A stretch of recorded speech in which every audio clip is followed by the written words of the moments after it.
Hi everyone, today we're going to talk about the core of React. This tutorial is about the basic general concepts of React. It will not go over everything about React, only the most essential parts of it, and more importantly, how these parts all connect together to form a functional React application. We'll demonstrate all these React concepts by creating a very simple application. It's a traditional calendar program where the user can click on a button to change the count.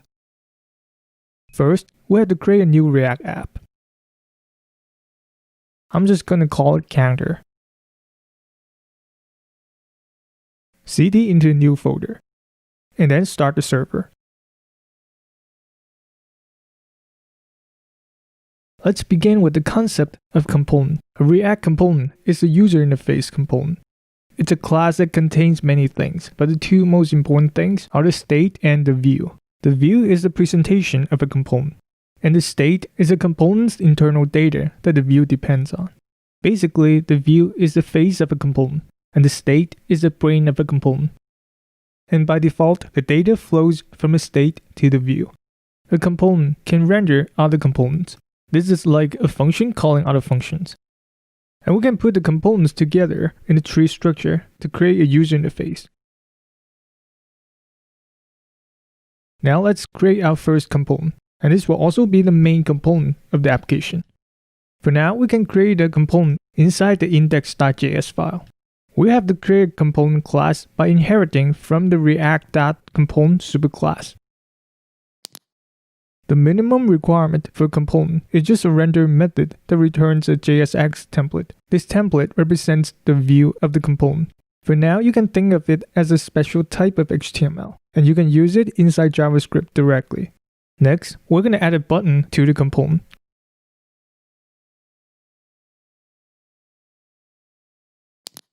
Now that we have two elements, we need a parent element to contain these two elements. To make this easier to read, we can wrap a JSX in parentheses. We have officially created a component. Now let's see how to use it.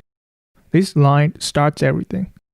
We're going to swap out the default app element with our new component. We can use the component just like a native HTML element with angular brackets. So basically, a React component is just a way to create custom elements that look like real HTML elements.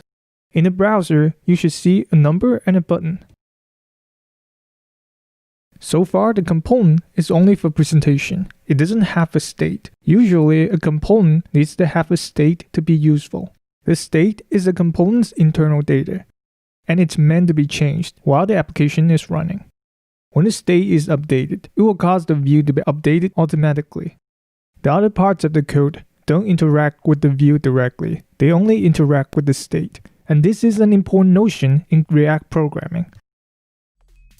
Since we want the count number to change when the user clicks a button, this means the count number has to be a state. Before creating a state, we need to set up a constructor for our component class. The constructor is a method that runs automatically when a component object is being created. We need to call super before doing anything.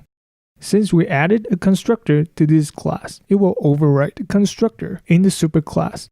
That's why we have to call super as the first thing in the constructor. The constructor is a place where we can set up the initial value of the state. We're initializing it as an object with a property called count, and set it to 0. So the state is just an object, and count is an item inside this state object.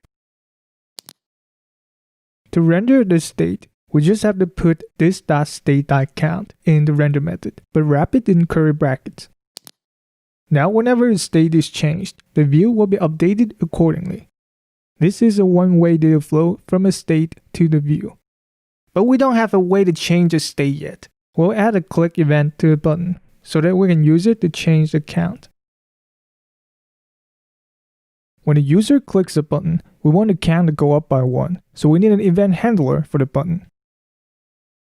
We'll use the onClick attribute. The value of this attribute should be a callback function. We'll create this function in a moment. Just like other JavaScript values in the JSX, we have to wrap this in curly brackets. Next, we're going to create a callback function as a method. All we have to do here is to change the state when the button is clicked. We're changing the count to whatever the current value is plus 1. We have to use the built-in setState method to update the state. That's how React will know the state has been changed and automatically re-renders the view with the new state. Whenever we're using the this reference inside an event handler, we have to first bind the event handler in the constructor.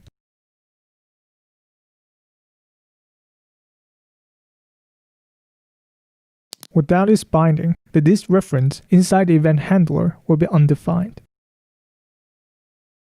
Now if you try to click the button, the count will go up.